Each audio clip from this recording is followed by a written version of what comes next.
Um, uh, one or two things I want to actually, let me just cover two or three housekeeping things real fast. Yesterday, remember, was the first day of my 4 p.m. Wednesday building systems class that I'm doing for a GLG and for you guys, of course, as well. I'll have that uploaded into YouTube this morning.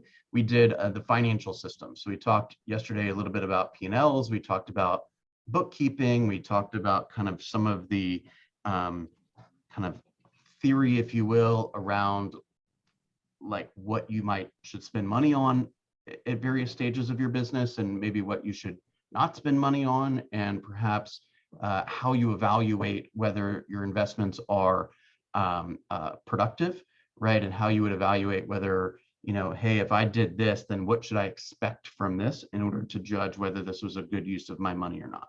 And how long should I be willing to wait? Right. So those were some of the topics that we discussed yesterday.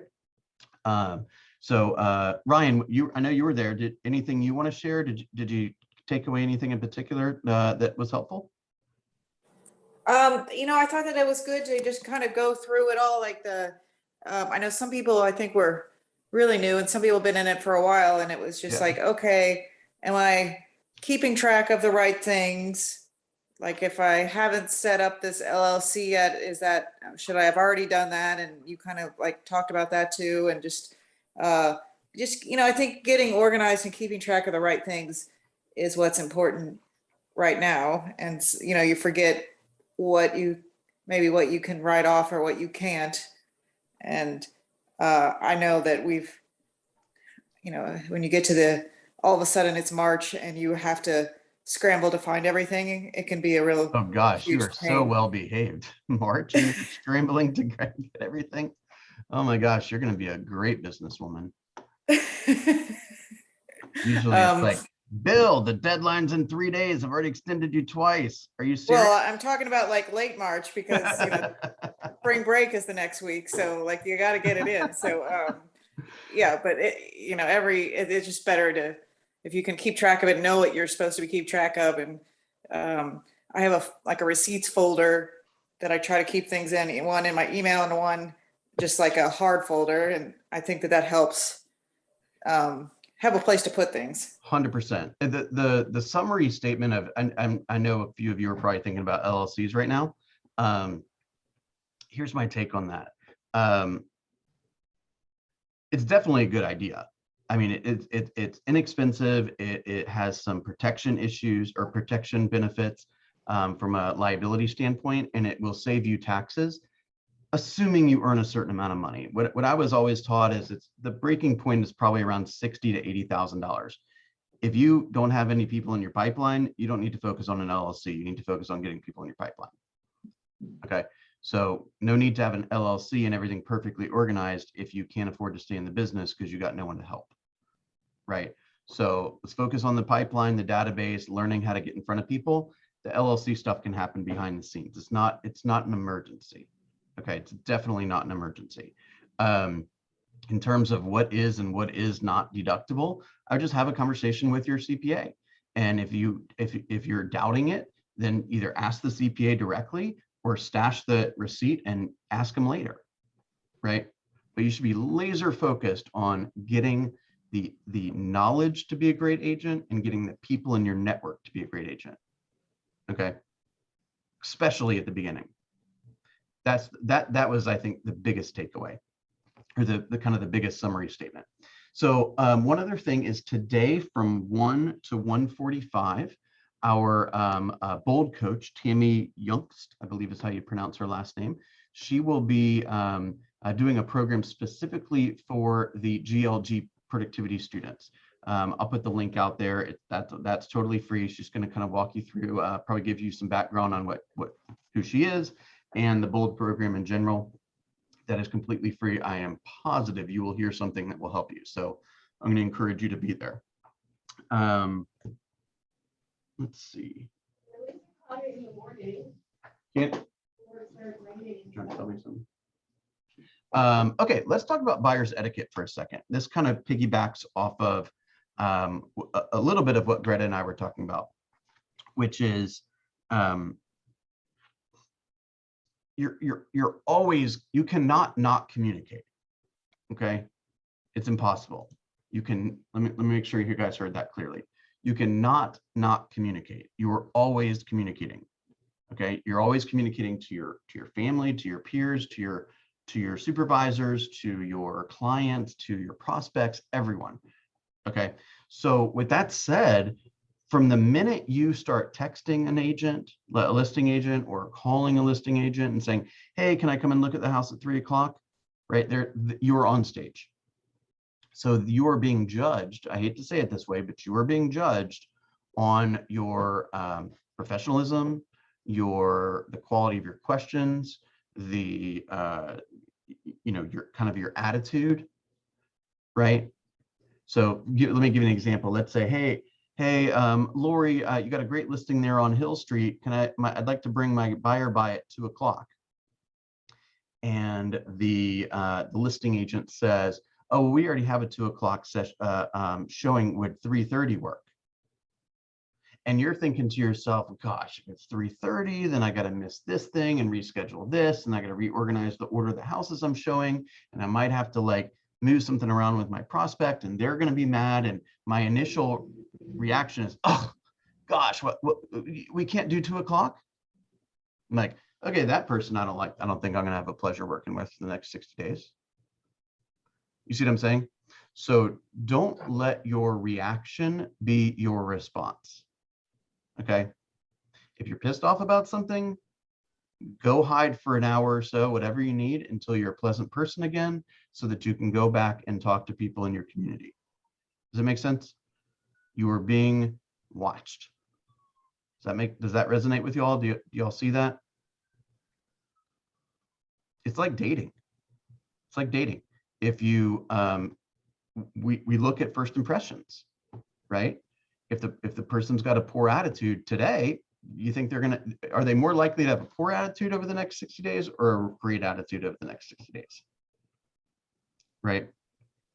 So with that said, have you guys, I'd like today to be a bit more interactive than normal. Do you guys can you think of any examples of when you have experienced either a really positive exchange or experience with another agent, or a really negative exchange with another agent, and how you felt about that? Let's kind of share some of our experiences.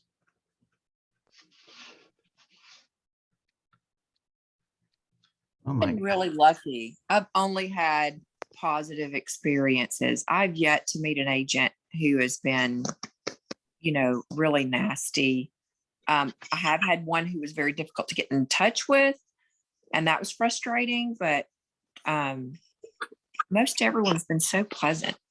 That's what I mean by you cannot not communicate. So even if somebody's trying to reach me and I don't want to take the call, or I haven't gotten to it, or I forgot or whatever, I'm still communicating. I'm communicating that I don't have my stuff together, and therefore I haven't had the opportunity to call you back. It makes sense? That's kind of the example. Now, Greta, you've been in the business a year and you haven't come across an idiot? I can't believe that. I've come across one, the only one that I've come across one that has obviously been in here in the business a long time, has a lot, I could tell, had a lot going on his plate, had, all kinds of administrative people interceding here and there. And his messages, never spoke to me on the phone. I never met the man. He didn't show up. They pre-signed everything because he's just moving and done. And his texts and messages were curt. Mm-hmm. And occasionally I would like raise an eyebrow, but then I'm like, sorry, y'all, it's a man. And two, he just seems really busy. So I just chalked it up to those two things. Anthony, it's so glad to have you in the room here. This productivity coaching group is I have to do the math, but it's like easily 3/4 women. Well, and Greta, I want to say something, because you make me think that texts can sound very curt. For instance, if you say, call me later in a text, it sounds like a command. But if I get on the phone, I'm like, oh, call me later. It's a whole different thing. So the written word just looks entirely different because there's no tonality. So think about that when you're sending your texts and you're in a hurry. Sometimes I'm in a hurry and I just want to get the D in me wants to get the message done and get it out there. And then I have to reread it and say, oh yeah, please. Oh, thank you. I have How to was put your some courtesy in there. weekend? Yeah. Great I- weather. An And emoji, obviously- exclamation point, Yes. those cannot be overused either. Right. Yeah. Remember that a good rule of thumb is that for kind of simple, like messages that are, it's acceptable for it to be a one-way message, like, hey, let's meet at 2, or hey, see you at 2, or hey, everything was just signed, or something that's more factual based. You can use pretty much any medium. If there's anything controversial that needs a little bit more explanation, or that is bad news, that is not something that you should generally communicate via word, right? Whether it's text or email. And sometimes you might want to follow up a conversation with that stuff if you want to get it in writing, but it should not be the primary way that that message is communicated, right? And just so you know, I am probably at the top of that list. I'm sure I have written each and every one of you a short, curt, I need to get this message to you quickly and move on to something else. I'm sorry. Okay. I that's just the way it is sometimes. It's not a Candace, you're I probably owe you an extra apology, right? No, it's okay. I understand. I do care how your weekend was. I just forgot to ask you. Okay. Oh, you don't. So don't take offense to that. Just use that as a learning experience to say, hey, this is how I felt when I received this message. And do I want my listener, my client, the other agent, whoever, to feel that way? And if you don't, then you should communicate the message in either different wording or different medium. Make sense? Yeah, I totally agree with that. And I say this all the time. We need to be the eye of the storm. We need to respond, not react, and we need to keep our emotions out of it. So if somebody sends you saying, what the heck kind of offer was that? And you go back to your clients and you're like, oh my gosh, they're kind of dissing us because of our offer. I can't believe that. Well, you're setting up the tone for the whole transaction if it goes forward, and you're creating an adversarial relationship where if you go back and you go, you know what, let's evaluate what our offer was, and let's evaluate what the seller's response was, and let's see if we can work toward a mutual, a beneficial, solution. That's a much better way to handle that. That's a great example. That's exactly where I was headed. Great example. Talk to me a little bit about some experiences that you've had that are really positive. Have you had interactions with other agents where the agent seemed, really professional or really easy to get along with, or, had all their stuff kind of, tight and organized? Has anyone encountered that? Yeah, I this is Anthony. Yeah. Good morning. I basically, the last 2 transactions were pretty smooth. And just the communication was there right from the beginning. One of them, where the contract fell through, she was basically telling me, hey, we had an inspection. There's nothing that, you're going to find out, and kind of guided me to what was going to win the deal, which I appreciated. And I, kind of relayed that back to my clients. And throughout the whole process, it was just open line of communication. If I needed to get into the home at a specific time, if we needed to do something, it was there. And then the second transaction that I had just did recently, you can see that they were dealing with a coordinator that was very responsive to every email that I sent. If it was something that was signed and I sent over to the listing agent, the buying agent, and it was appreciative. That's I think what took me over the next hurdle, and listening to Michelle Slater also talk about getting a coordinator, and that's why I'm using one on this transaction. Makes it look it makes it look easier, and makes your business look professional as well. Oh yeah, and Anthony, this happened prior to you joining, so I just want to make sure that you're aware of this. We do have a relationship with a company called Piedmont Closing Company. I saw that video. I watched the whole entire video yesterday, and that guy is amazing. And yeah, let me tell you something. He's even smarter than you think he is. Yeah, He's like a savant. I mean, brilliant, brilliant.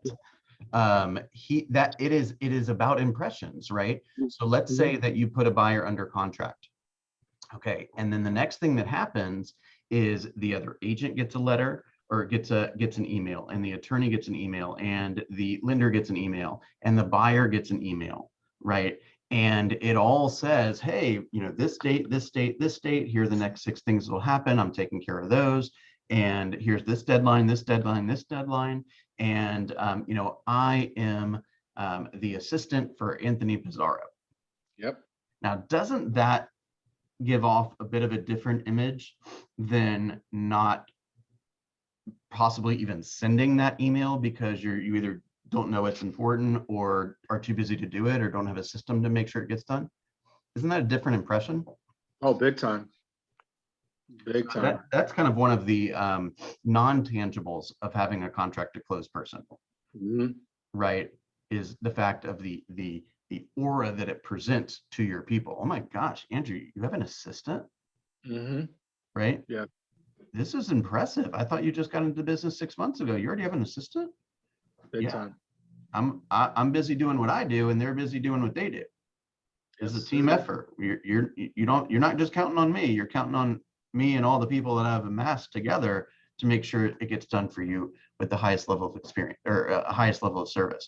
Now, this is also another a tiny bit of a sidebar here, but as we all know, we are all independent contractor business owners, right?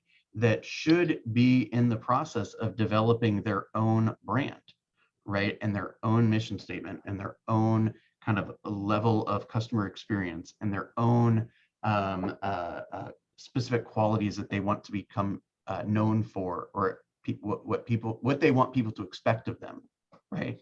So communication standards are a big thing too, right? We should have some, obviously, hopefully this goes without saying, we need some standards when it comes to our behavior and standards when it comes to our, you know, results and our metrics and contacts and appointments and all that, right? So we know what's working and what's not. But we also have to have some communication standards, right? And you may not hesitate to share those with your prospects, right? To say, hey, anytime that you give me a call, my promise to you is that it will be returned within 24 hours. And if we are in contract, it will be returned within an hour, something like that, right? Or, hey, the fastest way to communicate with me is through text or WhatsApp or whatever. If I don't respond to your text in 3 hours, call the cops. Seriously, something's wrong. Make sense? Like, is that a good thing to get known for? Oh, yes. And if you're not capable of doing it, that's another reason why you bring on additional support. Because as crazy as it sounds, he actually likes sitting behind the computer and keeping track of deadlines and doing paperwork. Like, can you guys imagine that type of person? It's crazy. Thank God for him. Thank God that they make people like that. Right. Okay, so when you heard buyer's etiquette this morning, what were you or buyer's agent etiquette? What were you hoping that we would talk about? Is there anything that any questions, any topics that you want to go through? Candace, you know, feel free to share some of your thoughts. You know, it's kind of a simple topic, which is you know, treat people the way you want to be treated, right? Be willing to do your job, obviously, and a portion of the other agent's job. I hate to say it that way. The best agent will do most of the work. Get used to it. You're probably going to be the best agent in every transaction. Just get used to doing it. It's just the way it is. Okay.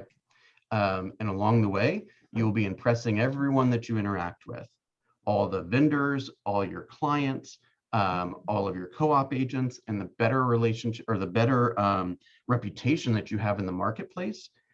A lot of things will come from that, right? It'll be easier to get contracts or deals under contract in the future because you have more relationships.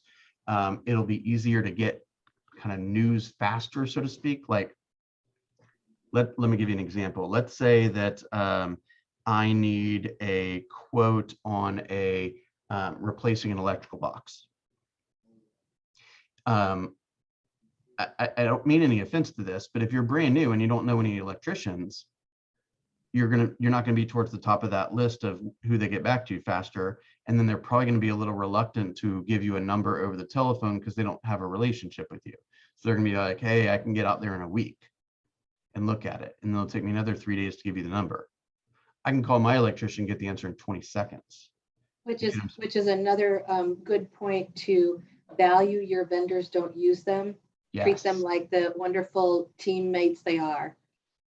exactly. That's part of being a buyer's, being the appropriate level of etiquette when you're a buyer's agent, is you are the choreographer of the entire experience.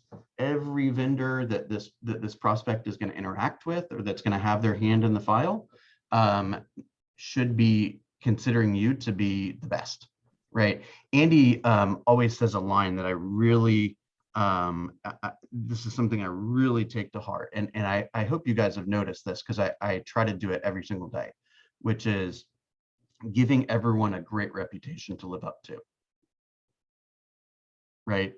So I will say, I'm not saying I'm being insincere here, but like, I'll say something like, Candace, it was, I noticed that you spent time putting together that presentation. That's awesome. Right.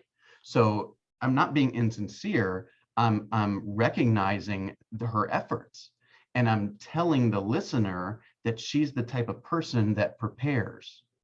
You see what I'm saying? So now you might have a different impression of them, or her, I should say, right? That's kind of like the idea of getting like an introduction when you're speaking. Hey, Candace did this, and then this, and then this, and she achieved this, and she got this result, and she's, accomplished this, and she volunteers for this. And then she gets up and talks, and she's validated. You see what I'm saying?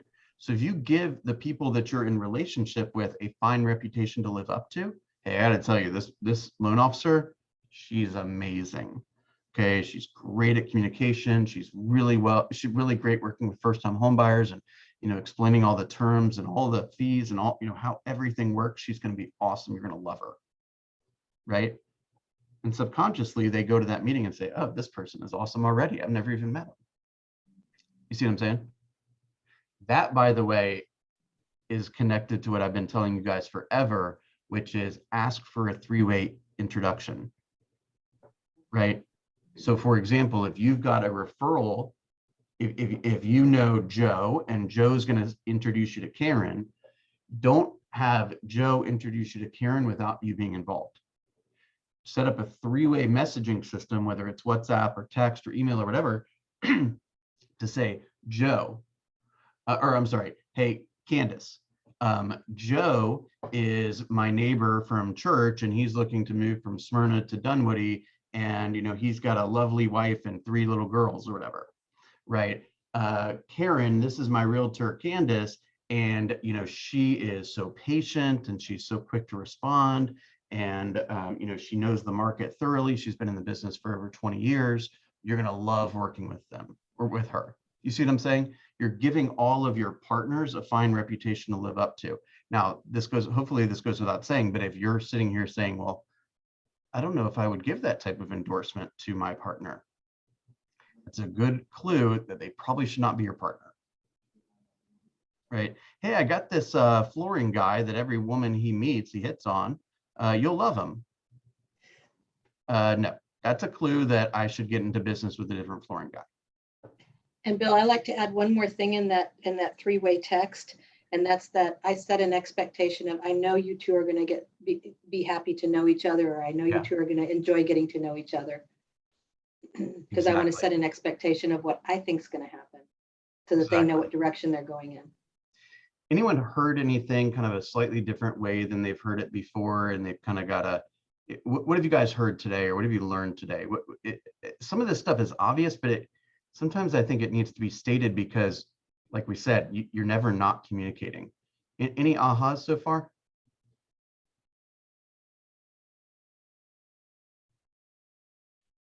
This is my least favorite part of the day, when I say, anyone want to talk? And it's dead silent. Yeah, pretty soon we're going to be pulling out the Holly Prescott thing where I can wait. Yeah, I got all day. Is anyone paying attention? Yeah, I'm paying attention, Bill. I just Uh-huh. I don't know, like no like crazy ahas yet. I don't know. Like Okay. I've I'll- I've had I'm kind of similar to Greta. I mean, I'm so new. I've luckily had only good experiences so far. I've had agents say things that are a little strange, but like nothing like crass, nothing, hard to work with or anything like that. Okay, so let's kind of summarize a couple of ideas then. So thank you for sharing that. And Anthony, good morning. I forgot to say good morning to you. Um, when the conversation is over with a prospect or another vendor or another agent or something like that, I want you to think to yourself as what do you want them to say about you when they leave your conversation or they leave your space, right? What are some of the things that you would think of? Like professional, courteous, patient, funny. I could tell she was smiling even though I couldn't see her face. Like, what are some of those important things? I think just overall easy to work with, like an easygoing person that isn't going to make your life difficult for however long you work together. Perfect. That's exactly right. Anyone else want to add to that? Somebody that I can trust. I mean, I think that's, key too. I think, I can work with this person. I can trust them. Okay, I like that. Anything else? I would say easy to talk to. That's always like really important for me. If I feel like I can't talk to you, then the relationship is going to break down really fast. Yep, I think that's true. Although I will add one thing, which is there is a fine line between what I would consider more of a casual conversation and more of a professional conversation with standards where you are, in theory, a negotiation partner, right? If it's all fun and games, then it's hard to protect your client as strongly as you possibly should. So it's a fine line between being, friendly and caring and willing to do the work and being responsive and also maintaining appropriate privacies and appropriate goals. Make sense? Sure. I kind of look at it like your doctor. Like if you meet a doctor and you feel like you can be honest with them and talk, and they're going to give you, that bad news or that hard news or the good news, the right way. It's a lot different than someone who has like no bedside manner whatsoever. Yeah. And I think, Melissa, I like that. And I think building on that, if you have for instance, if you know that you have to call an agent because you have a difference of opinion, you have a difference in what they want and what your buyer wants. One of the strategies that I always use is, hey, we're so close. Let's stay in the solution here. Here's where we are with my buyer. Here's where we are with your seller. What can we do to bring the two together? And let's put our heads together and you make an ally of that agent. And I think that's a strategy that sometimes works rather than, pushing so hard for your client that you push the other person away. I like that approach too. For every action, there's an equal and opposite reaction. So when you push, somebody goes away. Mm-hmm. Yep. I agree. Go ahead, Ebony. I feel like the nicer and genuine you are, it makes the transaction really, really a pleasant to be with. Like I always start with every agent, like, hey, how are you? And I literally wait for a response.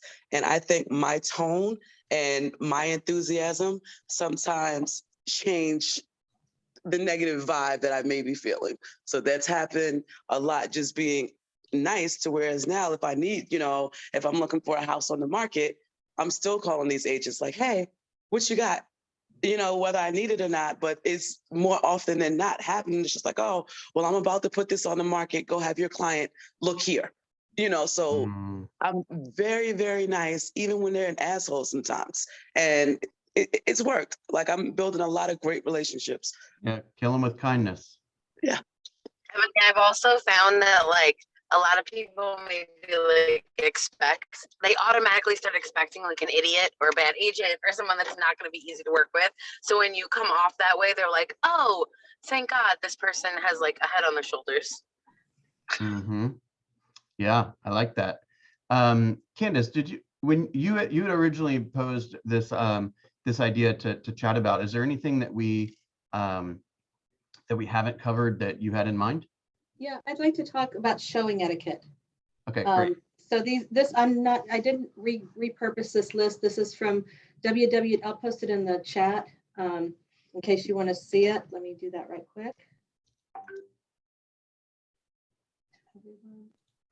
And it's a list of things to do and not do. So time limit, be respectful of the time you have scheduled for a showing.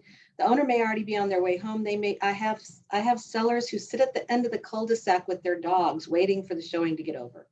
So they're like, please tell me when the showing's over. So just be respectful of the time. You can't always control your buyers, but I always educate my buyers that, hey, we're one of many showings and we've got this particular time slot. If we miss it, we miss it, and we may not be able to reschedule today. So if anything comes up, please let me know, but please try and be on time. Pets. Hey, Candace, I don't mean to cut you off, but while we're talking about this, is it possible to also talk about when you're showing it for another agent? Yes, absolutely. We can do that. Absolutely. So I'll go through this list and then we'll answer those questions as well. Thank you, Melissa. Perfect. Yeah, and that's a conversation. So very honestly, it's all boils down to communication. That's a conversation that you want to make sure the listing agent has had with their buyers. So that when you show up, they're showing up and you're not wasting your time. And we'll get more into that.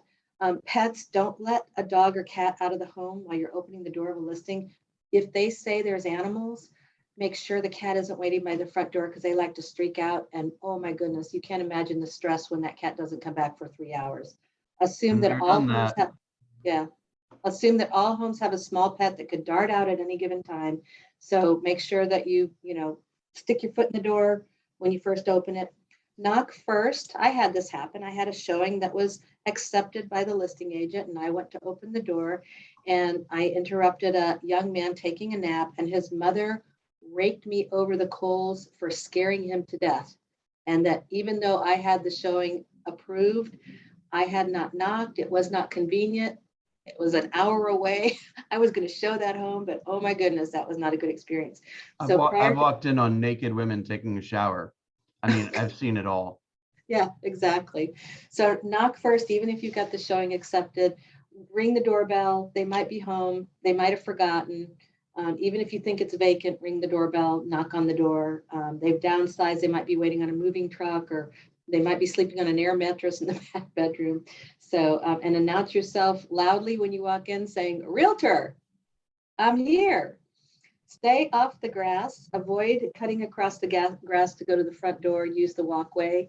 That's a really good one. Yeah. That's also communicating. Yeah. Right. So if you get out of your car and you walk across the front yard directly to the front door, your client's like, what does this guy not respect anyone's yard? Yeah. Right. That's a big one. That's something you don't think about very often. That's a big one though. Yeah, it is a big one. And you never know what you're going to step in. They might even not even have a dog, but the neighbor might have a dog, right? So, and you don't want to track that in the house. Sidewalks and driveways are designed for entry into a home. It's just common courtesy to use them. Keep your hands to yourself. Never adjust the air conditioning or heat system in a home. Even if it's really hot or really cold, just endure it. The temperature is what it is. You might be launching a problem that you're aware of if there's such a thing as a leaky system. Don't open drawers. Don't go through a seller's furnished home. Their drawers, their furniture, their refrigerator. Unless there's a sign on the door that says, "Please help yourself to water." There's nothing in those items that will help the sale of the home. Other people's belongings are off limits. Don't sit on the seller's furniture. You can sit in the living room on bar stools to discuss terms, furniture placement, changes the buyer would make, etc. But it's never okay to sit on the seller's bed or allow children to play with the seller's children's toys. Sometimes I've been in high-end homes and there's a whole room that's a playroom with the most enticing things for a little girl, like a doll house and, just all kinds of things. And if the parents are not watching their kids are going to go straight to that room and mess up that room. And the sellers are going to come home and they're going to know it and they're not going to appreciate it. So make sure you say something, Bill. Go ahead. Go ahead and finish that thought. I was going to say, sometimes when I am with sellers who have kids, I will be the babysitter and bring, if I know they're coming, I will bring coloring books and I will sit them in the kitchen and sit with them and say, please look around the house. I'll stay with the kids because I don't want them running around if the parents aren't going to be responsible for them. And that happens so much. Parents are like, oh my God, thank God there's somebody here to take care of my kids. And they don't. So go ahead, Bill. So two things or three things really. The first is the last time I heard this statistic, it was around 90%. So roughly 90% of properties right now have some form of video or audio recording system going on, right? So it could be like a Nest camera. It could be particularly when the home's on the market, right? It could be a voice recorder or something like that. So if you're going to talk strategy, don't do it inside the house. Okay, just as a sidebar, that stuff should never happen inside the house. And if the buyer brings it up, say, hey, we're going to talk about that later. Right, let's get out of the house. There is most likely some form of a listening or visual recording system going on right now. The other thing is from a listing perspective, and the listing agent or the listing agreement even states this, is you should be coaching your sellers to not have anything of particular value out there, so to speak. So like I've literally seen people that have like wads of cash on their like dresser and they're opening the home to buyers, right? I have also seen, and this is something else you might not think of, like let's say the little desk at their office, and it has a little sheet that's like Bank of America login and password, right? Chase Bank login and password, right? So any stuff like that's got to get taken down, right? There are people that have lower ethics than you out there, right? And no, Carrie Gill was telling me that one of her buyers on the bottom of a dresser had some kind of weird ancient or like foreign currency or something that they never even noticed because it was on the bottom shelf of like a dresser that was open as display, and sure enough, someone stole it in an open house. Yeah, and this is rare stuff, but if you just take an extra second to tell the seller, hey, just as a reminder, if you've got any kind of logins or passwords in your home, or you've got some, just be aware of the things that you leave out for people to see. Another one, and I hate to say this, but it is definitely an issue, is like prescription pills, right? Putting prescription pills, in an area that can be, seen, without like rummaging through things, people will grab that stuff. So even if you just take an extra second to remind the seller about that, whether it's necessary or not, they now have a different impression of you because now you're thinking 10 levels deeper. Make sense? I agree with that, Bill, because I did that for the listing, because all agents had to contact me so my sellers could actually remove their pet and leave the premises. Mhm. So we did a couple of showings, and then I happened to pop by the home. And when I walked down in the basement, I noticed that, my clients, had his laptop and a few other things. And I reminded them, I said, hey, just FYI, put your valuables away. You don't want to leave anything exposed. We don't know, people have sticky fingers. And they were very appreciative because you know what? They didn't think that way. They just thought like, hey, somebody's coming to look at my house and we're trying to sell the house. But no, they weren't. It was on the back of their mind, like, oh, does that really happen? Yeah, it happens. Well, it's on the back of their mind because they're not involved in the real estate business every single day. Right. So your job as somebody who is to alert them to additional ways that they can be protected, right? Yes. And feel more secure and safe. Yeah. Good And addition there, Anthony. And breakables as well. I had a client who had a collection of cloisonne figurines, and she wanted them out because she thought they enhanced the showing. And I was like, well, how are you going to feel if you come home and a child picks one up and it's smashed on the floor? So she put them away.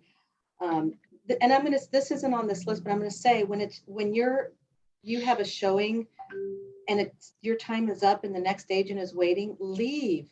I've been in a house before where the agent was in the kitchen discussing the offer that they were going to make with the buyers. And first of all, they were like, well, come on in. We're going to be here for a little while, but come on in. You just work around us.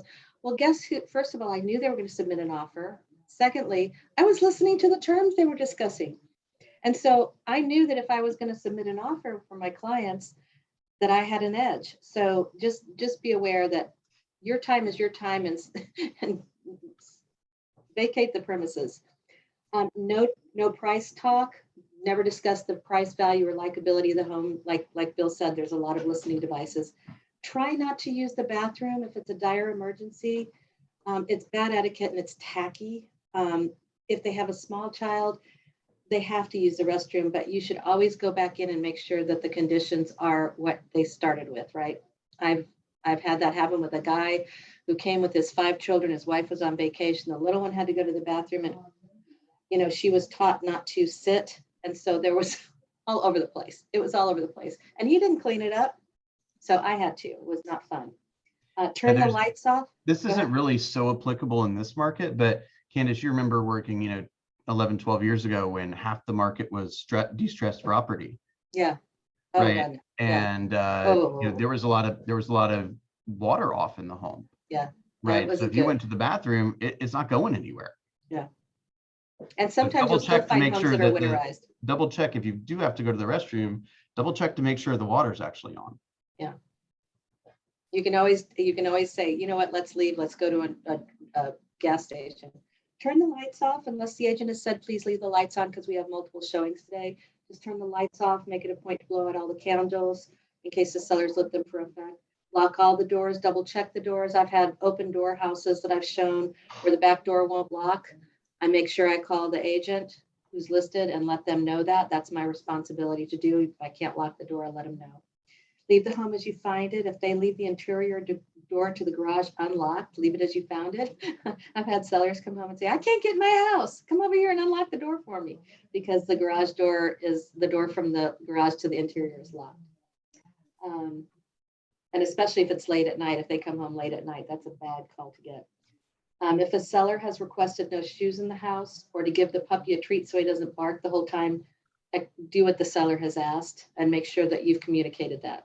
That's another time that your client will be watching you as to your level of respect. Exactly. Right. So if they say like, hey, put on the booties and wash your hands and wear a mask or whatever, you're like, what do I need to do that for? Your client's like, who is this schmo that's trying to be my agent? Yeah. Keep the buyer party together. Make sure the parents don't go in one direction and the kids in the other. If this happens, like I said, stay with the kids, try to lure them back to the parents. They're more likely to go through sellers' things than adults. They don't have the filters yet. And remember, you're the one responsible for a home while you're showing it. This is one that I was surprised at. Leave a business card. Sellers are annoyed when they return home and are not sure the house was even shown. They don't know whether to leave again or not. And so there's different places in the country where they require that a business card be left at a property after a showing, unless there's a sign-in sheet. And in some cases, it's a $50 fine if it's reported in different cities. I never heard that. And call. This goes back to communication. If you're going to be running late or need to cancel a showing, please contact the listing office right away. If you're going to be 10 minutes late, 15 minutes late, 30 minutes late, call, use your showing time app and try and reschedule. That's important too. So those are kind of those. Melissa, did you have specific questions about showing for other agents? No, not in particular. Just like, maybe is there anything like additional or like things that you shouldn't say or should say? So what I would like with somebody showing for me, what I always like is that I edify them, meaning I lift up the person who's going to be showing them. Like, I've got this great person who's going to be showing you the home. They're going to, they're absolutely someone that I trust and know that they'll take great care of you. I would love to know that the agent that's showing the home did the same thing for me, that they said, oh, your agent is absolutely fantastic. She cares so much about you. She's so sorry she couldn't show the home, but that's why she asked me. So I'm here to help you. That's one thing. Edify each other. 2, remember that you're extension of the listing agent and the seller. So make sure that you understand what is expected it's not just opening a door and standing in the foyer and waiting until they get finished and tapping your toes, right? Which you'd never do, Melissa. But make sure that you understand what the seller has communicated with the listing agent and the listing agent has communicated with you, and adhere to that. If they want shoe covers or masks or things like that. And also, like, you should be thinking that you should be treating somebody else's buyer as you would treat a customer, meaning you should not be expressing your opinion. Thank you. You should be answering their questions like, yes, it is in this school district. The tax records say it is this size. The home has been listed for this number of days. All factual stuff, right? All public information. When they say, well, what do you think about this house? What do you think we should put an offer in for? Say, hey, I respect the relationship that you have with your agent. Your agent is awesome, and they are very well known to protect their clients and inform them and help them get what they want. So I'm here to make sure that you can see the home. That's something that your agent and you should be speaking about, right? No, you should not be expressing any opinions. Okay.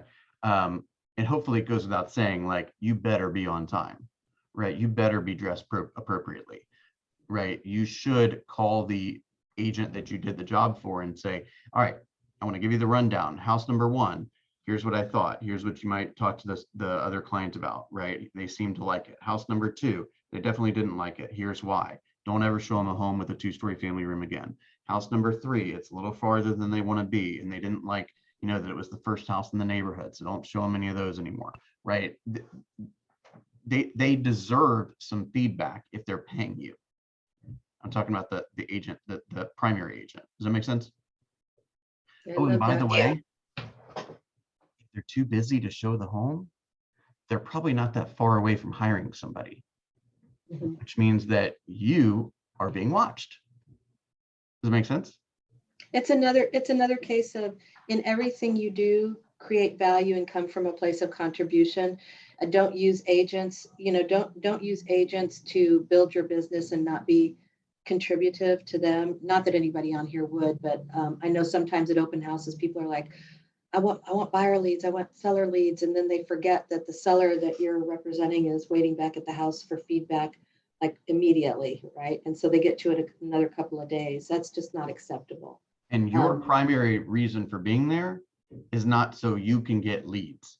Your primary reason to be there is to assist the listing agent to market and expose that home.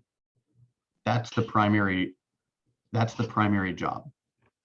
Don't sit there and like watch the game or anything on their TV. Hey, Bill, one of the things when I've assisted other agents to show for their clients, what I'll do too is I'll print out the agent full and a buyer full off of the FMLS. So I have full knowledge of what I'm walking into.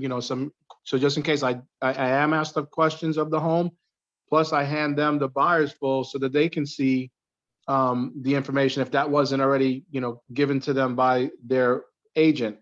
And another thing is when I'm showing the house, if they're like walking upstairs, I may walk downstairs. I'm looking for like maybe hazards or things of that nature. Like I'll look out on the deck because if there's like some loose wood or something like that, I'll say, hey, if you go out on the deck, just be careful. It seems to be like a loose board out there when you go out there to check. So just Very smart. Very smart. That you absolutely should be prepared.